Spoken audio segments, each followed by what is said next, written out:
8-3. Show that a quadrilateral is a parallelogram. By the end of today's lesson, we will be able to successfully use properties to identify parallelograms. Theorem 8.7 is technically the converse of 8.3, though it doesn't state directly. Okay, so it states that if both pairs of opposite sides of a quadrilateral are congruent, then the quadrilateral is a parallelogram. So if segment AB is congruent to segment CD and segment BC is congruent to segment DA, then ABCD is a parallelogram. So basically you can use theorem 8.7 to prove that a quadrilateral is a parallelogram. And for theorem 8.8 is also technically the converse of 8.4 from the last lesson. And it states that if both pairs of opposite angles of a quadrilateral are congruent, then the quadrilateral is a parallelogram. So if angle A is congruent to angle C and angle B is congruent to angle D, then ABCD is a parallelogram. Again, you can use this theorem to prove quadrilaterals as a parallelogram. Example 1. In the diagram at the right, segment AB and segment DC represent adjustable supports of a basketball hoop, meaning you can move it up and down. And it wants you to explain why segment AD is always parallel to segment BC. First of all, if you look at the two opposite sides, they're both congruent. So we can just say both pairs of opposite sides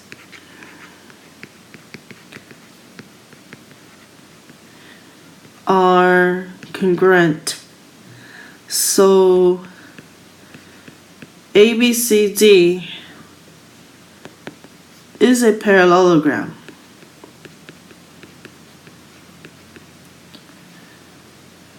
By theorem 8.7. And the shape of this quadrilateral ABCD changes as the supports move, but the side lanes do not change. So by the definition of parallelogram,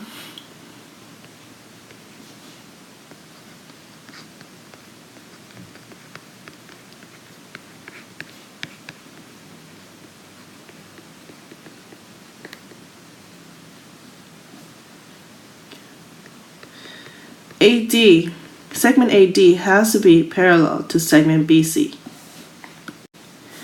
And for theorem 8.9, if one pair of opposite sides of a quadrilateral are congruent and parallel, then the quadrilateral is a parallelogram. So basically you can also use theorem 8.9 to prove quadrilaterals as a parallelogram. So again, if we look at this picture to the right here, BC is parallel to AD and BC is also congruent to AD, then ABCD is a parallelogram.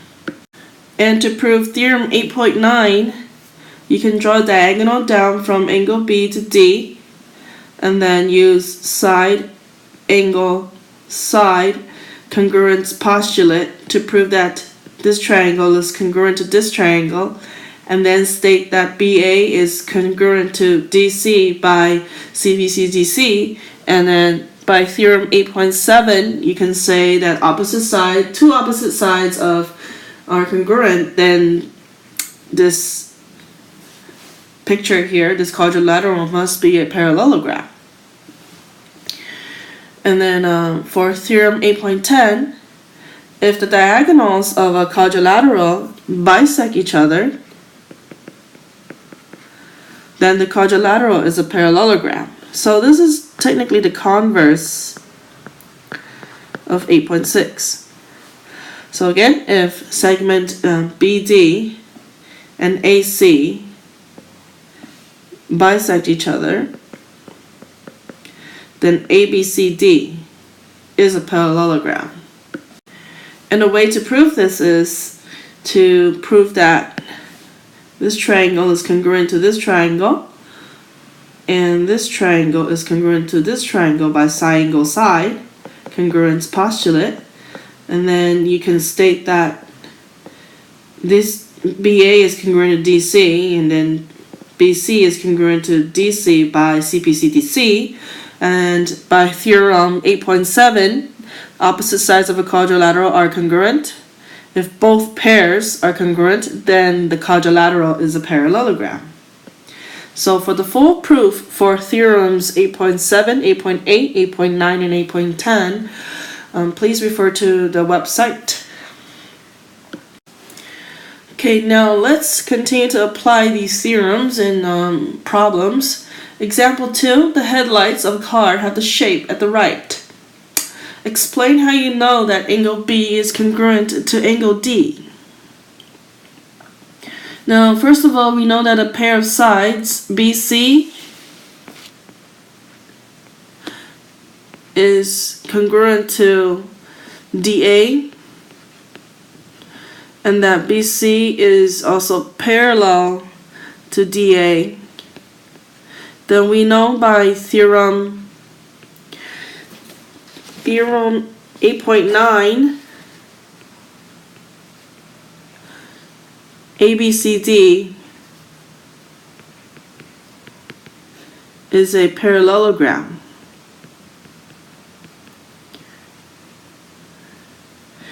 And by theorem 8.4, in a parallelogram, the opposite angles are congruent to each other. So we can say opposite angles are congruent. So angle B is congruent to angle D. Example 3. In quadrilateral GHJK, measure angle G is 55 degrees. And measure angle H is 125 and J is 55. Find measure angle K. What theorem can you use to show that GHJK is a parallelogram? Okay, first of all, you sketch a picture. G is 55 and then H is 125, and then J it's also 55, and then K must be 125 because the sum of the measures of the interior angles of a quadrilateral is 360 degrees. So by theorem 8.8,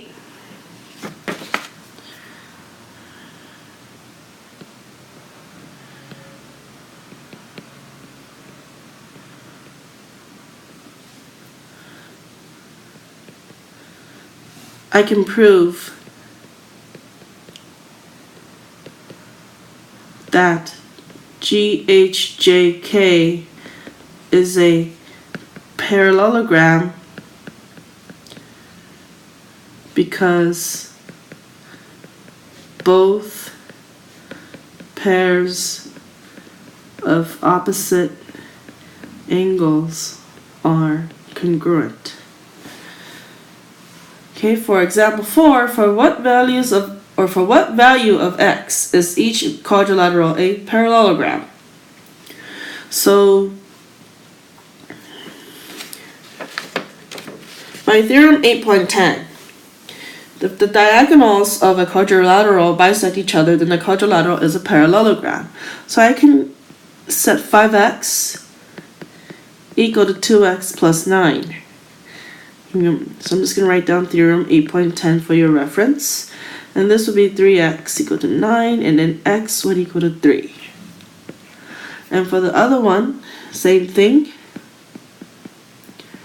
Go to 2x, and x would be 7 over 2.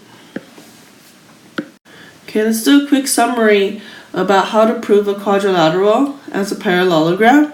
And the first way is to show that both pairs of opposite sides are parallel by definition. The second way is by theorem 8.7, where you show both pairs of opposite sides are congruent. And the third way is to show that both pairs of opposite angles are congruent by theorem 8.8. And then the fourth way is to show that one pair of opposite sides are congruent and parallel. And the fifth way is to show that the diagonals bisect each other by theorem 8.10. So please look at all the proofs on my website, as you will be asked to prove quadrilaterals as a parallelogram. Example 5. Show that the quadrilateral KLMN is a parallelogram. Well, I'm going to use theorem 8.9 because I can use a distance formula to prove that a pair of sides is congruent and parallel. So I'm going to pick KL and MN. So by using the distance formula, I can find the length of KL, which is 4 minus 2 squared plus 4 minus 2 squared. So this would give me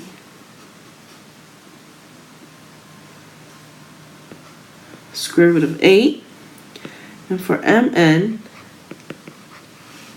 I'm going to do 6 minus 4 squared plus, so 0 minus, so minus 2, which makes plus 2 squared. So this is also square root of 8. So KL is equal to MN. Now that I need to prove that their slopes are the same. The slope of KL would be 4 minus 2 over 4 minus 2, which is just 1. And the slope of MN will be equal to